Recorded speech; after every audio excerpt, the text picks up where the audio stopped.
Forget the movies. Forget the choreographed fights where 5 attackers patiently wait their turn. When you're truly outnumbered, it isn't a fight. It's a violent swarm designed to drag you down and crush you before you can react. Standard one-on-one tactics can quickly become useless. Your only chance is to cheat the numbers and turn their chaos against them. You've seen this brutal approach in films like the Dark Knight trilogy, but it wasn't created for Hollywood. It was forged for unpredictable street encounters. It's called the Keysi Fighting Method, or KFM, co-created by Justo Dieguez and Andy Norman. Today, we're breaking down how Keysi is designed to stop you from becoming prey. Because against multiple attackers, victory doesn't mean winning the fight. It means getting home alive. Martial might, where warriors live forever. So, why do even trained fighters often fail against multiple attackers? Because they try to fight a duel. A single opponent is a physical problem.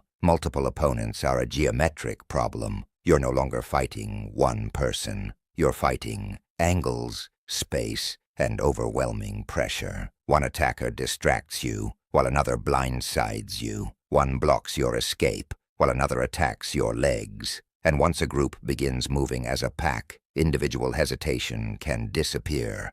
Each attacker feels less personally responsible, making the group more aggressive, unpredictable, and dangerous. Most combat sports prepare you for one opponent, controlled distance, and a set of rules. A real ambush gives you none of those things. Your heart rate explodes. Tunnel vision sets in. Your fine motor skills begin to deteriorate, and complex techniques become much harder to execute. Fighters often freeze not because they lack courage or training, but because their entire system becomes overloaded. Keysi was built around this worst-case scenario. It assumes you are already cornered, already under pressure, and possibly already surrounded. It doesn't try to eliminate the chaos. It teaches you how to function inside it. At the center of the system is the Pensador, or thinking man guard. You bring your hands to your head and create a compact shell with your forearms and elbows. But this is not a passive cover.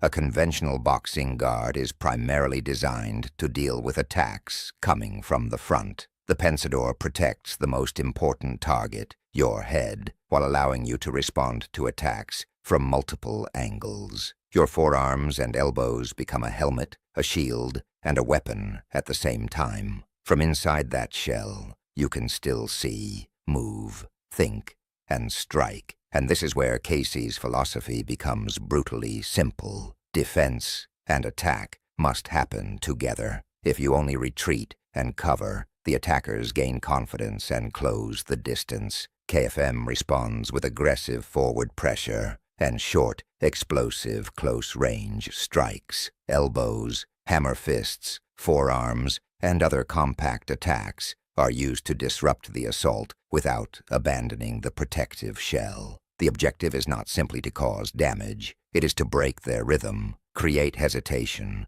and open the few seconds you need to escape. Now let's break down how these principles work step by step. This isn't a combination you memorize. It's a survival framework you must be able to apply under pressure. Step 1. The shell and the mindset. The moment you realize you're in danger, the very first action is to get into the Pensador. Hands come up, protecting your head, elbows tucked in to protect your torso. This is your shell in the middle of the storm, but this physical action must be paired with a crucial mental shift. You must switch from the mindset of a victim to that of a cornered animal. Forget honor, forget fairness. Your mission is not to prove a point, it's to get home. You have to become the monster that is more terrifying than the monsters attacking you. Survival instinct needs to take over. You need to be willing to strike with power and accuracy, making the attackers concerned for their own safety. Step 2. Create the human shield. This is the single most important tactical principle for surviving a multiple attacker scenario. You cannot fight 3 people at once, but you can fight one person 3 times. Your primary goal is to stack the attackers, lining them up so only one can reach you at a time. The most effective way to do this is to use one of them as a physical barrier against the others. This is not a complex grappling move. This is a violent, forward crash. You identify the closest threat and drive into them. Don't try to wrestle them. Your goal is to control their structure, grab their neck, their hair, the back of their shirt, anything that gives you control, and keep them between you and their friends. You are now using their body as a meat shield. Their friends' punches now hit them. Their bodies block the path of the others. You have turned their greatest asset, their numbers, into a liability. It's a brutal concept, and while using another person this way can have complex legal ramifications, in a life-or-death moment, their body is the armor that buys you precious seconds. Step 3. Destructive, continuous offense. While you are using one attacker as a shield, you are not idle. The Pensador guard is an offensive weapon. From this compressed, protected position, you unleash a torrent of close-range strikes. Keysi specializes in what it calls winging elbows, short, circular elbow strikes, hammer fists, and headbutts. These are not wide, telegraphed movements. They are short, powerful, and can be delivered repeatedly without compromising your defensive shell. You attack the shield you are holding to make him easier to control, delivering knees to the back of his legs, or strikes to his kidneys to make him dead weight. You attack anyone who gets close with sharp elbow strikes to the face or ribs. This is what KFM calls cover and crash. You are constantly moving forward, striking, and disrupting. Each blow is not just about causing damage. It is about creating space, breaking rhythm, and reinforcing the psychological message that you are not prey. You are the danger. This is a lot to take in, and these are principles that require training to become second nature. If you're serious about developing real-world survival skills, we have online programs that break down these concepts in detail. You can find more information in the link below, but for now, let's get back to the fight because you're still in the middle of it. Step 4. Reposition and stack. Stillness is death. The moment you stop moving, they will surround you. Your footwork is your greatest weapon. You must constantly move, not to run away, but to improve your position. Use your human shield to push and drive through the group, always moving to the outside. Imagine them as a circle. You never want to be in the center of it. The center is the kill box. You must also use the environment. A wall protects your back. A doorway or a narrow hallway forces them to come at you, one at a time. A car becomes a barrier you can move around.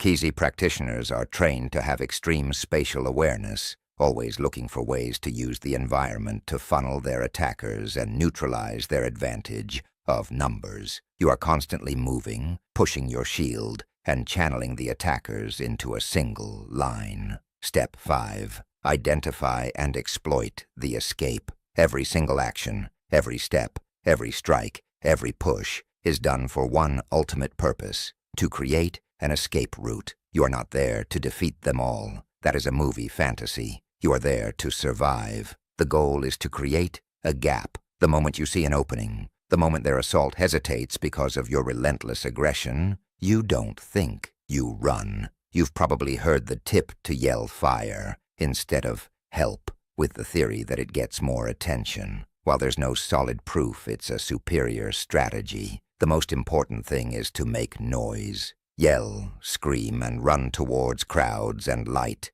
not down dark alleys. Put distance and obstacles between you and them. Escaping is not a sign of weakness. It is the definition of victory. You did what you had to do to survive and go home. That is the only trophy worth winning in a street fight. The Keysi Fighting Method isn't about learning 1,000 techniques. It's about forging a mindset and mastering a few brutal principles that work under the unimaginable pressure of a real-world, multiple-opponent attack. You learn to create a protective shell with the Pensador. You learn to turn their numbers against them by creating a human shield. You learn to unleash a constant, destructive offense from a defensive position. And you learn that the ultimate goal is always to escape. In the face of overwhelming odds and suffocating chaos, you don't fight the chaos. You become the chaos.